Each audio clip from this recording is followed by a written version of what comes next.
विवेक कुमार। और आज का जो हमारी क्लास होगा सेट्स थ्योरी पे हम करेंगे। जैसा कि हमने 1.1, 1.2, 1.3 एंड 1.4 के हमने क्या किया है, हमने सारे टॉपिक अपलोड कर चुके हैं। और जितने भी क्वेश्चंस होंगे आपके, यदि आपको डाउट हो तो आप हमें व्हाट्सएप या ईमेल के जरिए आप भेज सकते हो। और आज हम करेंगे 1.4। जिसने भी 1.4 का इंट्रोडक्शन वीडियो नहीं देखा है तो पहले आप जाए उस वीडियो को देखें, तभी आपको टॉपिक समझ में आने वाला है। क्योंकि इंट्रोडक्शन देखने के बाद कहीं ना कहीं आपका जो कंसेप्ट होता है वो आसान हो जाता है। तो 1.4 का जो हमारा यूट्यूब चैनल पे अपलोड हमारा वीडियो हो चुका है, तो आप उसको पहले ज़रूर देखिएगा। इसके बाद आप इस वीडियो को देखोगे तो आपको पूरा समझ में आ जाएगा। लेकिन मेरी कोशिश होगी पूरी कि एक्सरसाइज 1.4 करवा दिया जाए इस वीडियो में। जब तक के लिए आप देखते हैं, हम स्टार्ट करते हैं 1.4 के। एक्सरसाइज 1.4 में हमने डिस्कस किया था कि यूनियन क्या होता है, यूनियन ऑफ ए सेट क्या होता है।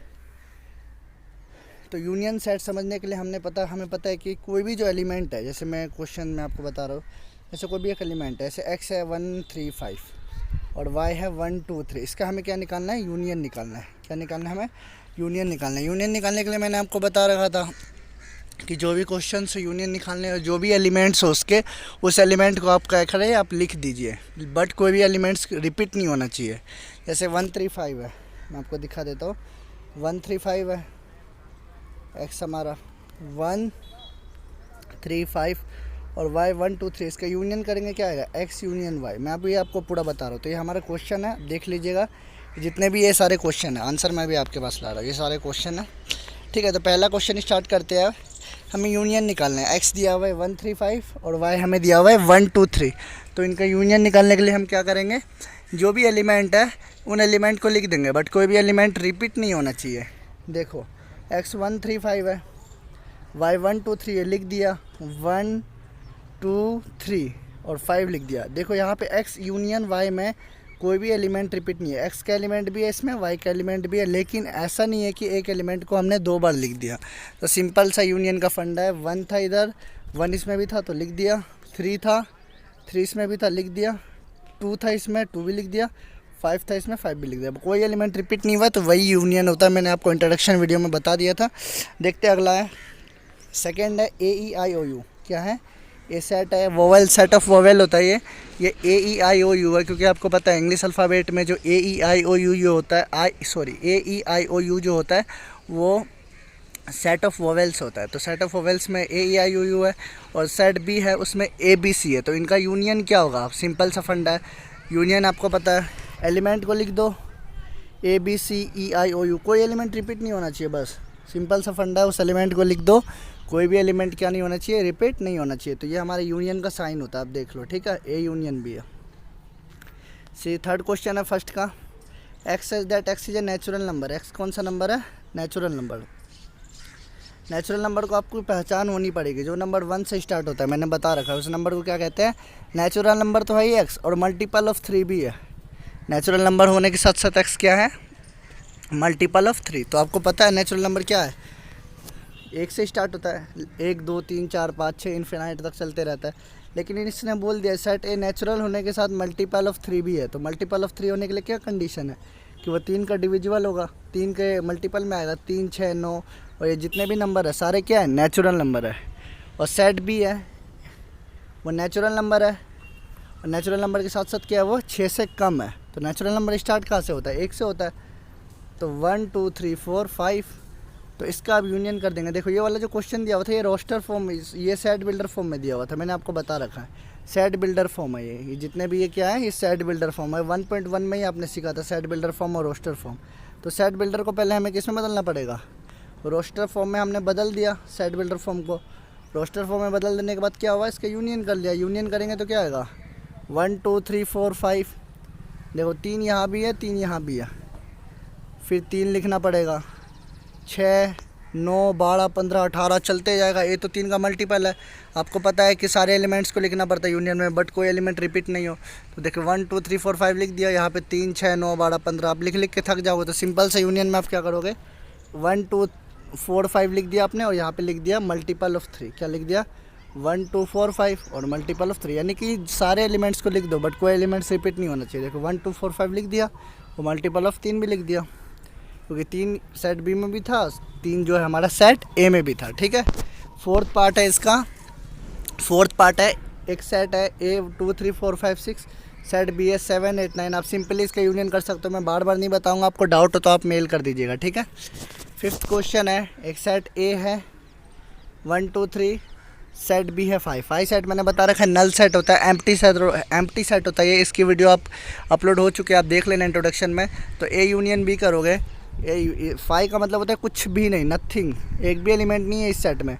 और ए यूनियन बी के ए में 1 2 3, तो सिंपल है, किसी भी 1 2 3 इसमें 3 एलिमेंट है, इसमें 0 एलिमेंट है, तो सिंपली आप क्या किया, ए यूनियन बी लिख दिया हमने 1 2 3, क्योंकि बी में तो कोई एलिमेंट ही नहीं है, 5 है, नथिंग है, कुछ नहीं है। सेकेंड क्वेश्चन की ओर मूव करते हैं। सेकेंड क्वेश्चन है, अब पढ़ लेते हैं हम एक बार। सेकेंड क्वेश्चन है, A is equal to A B, एक सेट है A is equal to A B और एक सेट है ए बी। सबसेट मैंने बता रखा है, ए के एलिमेंट्स बी में होने चाहिए। यदि ए के सारे एलिमेंट बी में है तो वो उसका सबसेट होगा। तो ए का एलिमेंट देखो ए बी है और बी का एलिमेंट देखोगे ए बी सी है, तो अब देखो ए का एलिमेंट बी में है, बिल्कुल है। ए के जितने भी एलिमेंट है किस में है, सेट बी में है, तो इसका मतलब ए बी का सबसेट है, बिल्कुल ए बी का क्या है, सबसेट है, क्योंकि ए के एलिमेंट बी में है। और ए यूनियन बी करोगे आप, करो ए यूनियन बी, क्या आएगा, ए यूनियन बी किया तो हमने क्या आ जाएगा, ए बी सी, क्योंकि एक भी एलिमेंट को रिपीट करके नहीं लिखना है। और ये जो ए बी सी आया है ये हमारा क्या है, सेट बी है, ठीक है। तो सेकंड क्वेश्चन तो बहुत ईजी, आपको समझ आ गया होगा, ठीक है। तो सेकंड क्वेश्चन ये रहा, आप देख लो, ये रहा सेकंड क्वेश्चन। आप सिंपली क्या कर सकते हो, ए सेट ए बी था, बी ए बी सी था, तो ए का सारे एलिमेंट किस में है, सेट बी में है, तो इसका मतलब ए क्या है, बी का सबसेट है। और ए यूनियन बी हमने किया तो क्या आ गया, ए यूनियन बी किया तो क्या आ गया, सेट बी आ गया दोबारा से। थर्ड क्वेश्चन है, थर्ड क्वेश्चन में हमें निकालना है, दो सेट दिया हुआ है, ए बी का सबसेट है, if A and B are two sets और A is the subset of B, तो ए यूनियन बी क्या होगा। देखो एक सेट है, दो सेट है, ए का सारे एलिमेंट किस में है, बी में है, एक जितने भी एलिमेंट है किस में है, सेट बी में। इसका मतलब ए यूनियन बी करेंगे तो हमारा क्या आ जाएगा, सेट बी आ जाएगा ना। अभी हमने क्या था ना फोर्थ सेकंड क्वेश्चन में, ए किसका सबसेट था, बी का सबसेट था, और ए यूनियन बी किया हमने तो लास्ट सिंपली क्या आ गया, सेट बी आ गया ना। ए बी का सबसेट है, इसका मतलब क्या हुआ, बी बड़ा सेट है, ए से भी सेट क्या है, बी बड़ा है, क्योंकि ए का एलिमेंट्स बी में आ रहा है, बी का एलिमेंट्स ए में नहीं आ रहा है। इसका मतलब ए छोटा सेट है, बी ए में कम एलिमेंट है, बी में ज़्यादा एलिमेंट है। इसका मतलब ए यूनियन बी करेंगे तो क्या आ जाएगा, सेट बी आ जाएगा। हमने सेकंड क्वेश्चन में देख लिया था, थर्ड क्वेश्चन का आंसर क्या आ जाएगा, ए यूनियन बी क्या होगा, सेट बी। आप सिंपली कर सकते हो। फोर्थ क्वेश्चन है, ए दिया है 1 2 3 4, बी दिया है 3 4 5 6, सी दिया ये, डी दिया ये। फाइंड क्या करना है, हमें फाइंड करना है, फाइंड, सॉरी वो कट चुका है, अब देख लेना। फोर्थ में दिखा देता हूँ आपको, फोर्थ क्वेश्चन देख लेना आप क्या है। फोर्थ में आपको,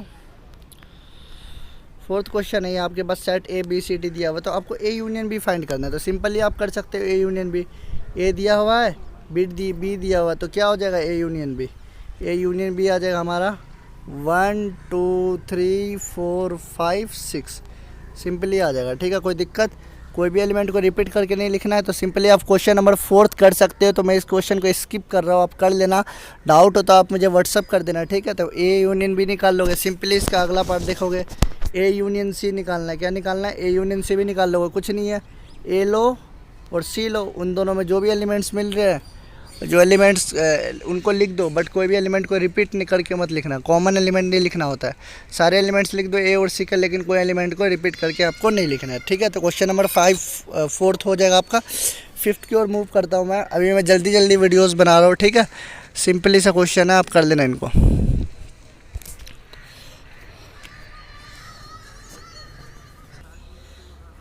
नाउ क्वेश्चन नंबर 5 है हमारा, इंटरसेक्शन निकालना है हमें। क्या निकालना है, इंटरसेक्शन निकालना है। आपको पास एक सेट दिया हुआ है 1 3 5, एक सेट है y इक्वल टू 1 2 3। इंटरसेक्शन आपको पता है, जो दोनों में एलिमेंट कॉमन हो, जो दोनों सेट में एलिमेंट कॉमन हो, उससे क्या बोलते हैं, इंटरसेक्शन बोलते हैं। तो 1 3 5 और 1 2 3 में क्या कॉमन है, 1 एंड 3 इसमें क्या है, कॉमन है। तो x इंटरसेक्शन y क्या आ जाएगा, 1 3 आ जाएगा। कोई एलिमेंट को रिपीट करके नहीं लिखना होता, जो कॉमन एलिमेंट हो ना दोनों में, उन्हें लिख दो, वो इंटरसेक्शन हो जाएगा। तो इसका सेकंड पार्ट है, आप कर लेना इन सारे क्वेश्चनों को। एक सेट दिया हुआ है ए ई आई ओ यू, एक सेट दिया बी ए बी सी। तो इन दोनों में कॉमन एलिमेंट कौन सा है, एक सेट ए है एक सेट बी है, इन दोनों में कॉमन एलिमेंट क्या है, बस ए आपको कॉमन मिलेगा तो ए इंटरसेक्शन बी आ जाएगा, ए आ जाएगा। एक सेट ए है, सी थर्ड पार्ट है इसका, एक सेट ए है 3 6 9 12, सेट बी है 1 2 3 4 5, तो ए इंटरसेक्शन बी करोगे क्या आएगा, देखो 3 6 9 12 15 18, 3 का मल्टीपल है ठीक है। और बी जो सेट है 1 2 3 4 5, इन दोनों में क्या कॉमन हो रहा है, 3 ही तो कॉमन हो रहा है भैया, देख लो, तो 3 आ जाएगा इसका इंटरसेक्शन। फोर्थ जो इसका फिफ्थ पार्ट है, फोर्थ पार्ट स्किप किया हुआ है ठीक है। एक सेट ए है 1 2 3 और एक सेट बी है 5, तो इन दोनों में 5 का मतलब होता है नथिंग, कुछ नहीं, तो एक बी में 5, बी सेट में 5 एलिमेंट है तो ए इंटरसेक्शन भी आएगा 5। तो हेलो गाइस, क्वेश्चन नंबर 6 देखते हैं। एक सेट ए है 3 5 7 9 11, सेट बी में एलिमेंट है 7 9 11 13, सेट सी में एलिमेंट है, डी में एलिमेंट आप देख लो। तो सिंपली क्या निकालना है, सिक्स्थ क्वेश्चन में ए इंटरसेक्शन बी निकालना है। तो ए इंटरसेक्शन बी करोगे जो दोनों में कॉमन हो, इंटरसेक्शन करोगे तो ए में क्या है 7 3 5 7 9 11, बी में क्या है 7 9 11 13, तो दोनों में कॉमन क्या आ रहा है, ये आ रहा है कॉमन, तो इंटरसेक्शन भी आ जाएगा 7 9 11। सिंपली कर दोगे आप सारा क्वेश्चन कर लोगे, मैं थर्ड इसका करवा रहा हूँ। A intersection C intersection D जो तीनों में कॉमन हो, A intersection C intersection D में क्या हो, पहले ए इंटरसेक्शन सी निकालो आप। ए और सी में क्या कॉमन है, ए और सी में कॉमन है आपका ए जो सेट है 3 5 7 9 11, सी है 11 13, तो इसमें कॉमन है मात्र 11 कॉमन है। तो ए इंटरसेक्शन सी कितना आ गया 11 आ गया। ए इंटरसेक्शन सी का आप किससे करना है, डी से करना है, डी सेट क्या है 15 17, और ए इंटरसेक्शन सी क्या है 11, तीन, अब दोनों में कॉमन क्या है, कुछ भी कॉमन नहीं है तो 5 कॉमन हो जाएगा। सिंपली क्वेश्चन हो जाएगा सिक्स्थ भी आपका। नाइन्थ है इसका, क्वेश्चन नंबर 1 का है, सिक्स्थ का नाइन्थ पार्ट है क्वेश्चन नंबर 6 का। ए इंटरसेक्शन बी और बी इंटरसेक्शन सी का हमें क्या निकालना है, पहले इंटरसेक्शन बी निकाल लोगे 7 9 11, बी इंटरसेक्शन सी निकालोगे 7 9 11 13 ठीक है, 15 17, तो इनका इंटरसेक्शन कर दो दोबारा, इंटरसेक्शन करोगे तो क्या आ जाएगा 7 9 11 आ जाएगा ठीक है। कोई दिक्कत, सिंपली कर सकते हो आप, इस क्वेश्चन को कर सकते हो। सिंपली इंटरसेक्शन निकालना है सारे क्वेश्चनों में। कोई डाउट हो तो आप व्हाट्सअप कर देना, क्योंकि पीडीएफ पे पढ़ाने में बड़ा दिक्कत होता है ठीक है। एक तो मैं समझा नहीं पाता हूँ अच्छे से पीडीएफ पे, दिक्कतें भी काफ़ी होती है लिखने में बताने में, एक तो फ़ोन का स्क्रीन छोटा है ये ठीक है। तो आप कर लेना क्वेश्चन को, कोई डाउट हो। इंटरसेक्शन पे ही क्वेश्चन है, क्वेश्चन नंबर 7 भी बड़ा इजी है। देखो ए सेट दिया हुआ है आपको, सेट ए दे रखा है, बी दे रखा है, सी दे रखा है, डी दे रखा है, तो आप क्या करोगे ए इंटरसेक्शन भी कर लो, सिंपली इंटरसेक्शन भी कर लो ठीक है। ए है बी है जो दोनों में कॉमन हो वो कर लो ठीक है। कोई डाउट हो तो आप मुझे व्हाट्सअप कर देना ठीक है। जब तक के लिए थैंक यू। मैं आज कम ही क्वेश्चन ले पाया, 6 से 7 क्वेश्चन ले पाया उसका, थैंक यू सो मच। यदि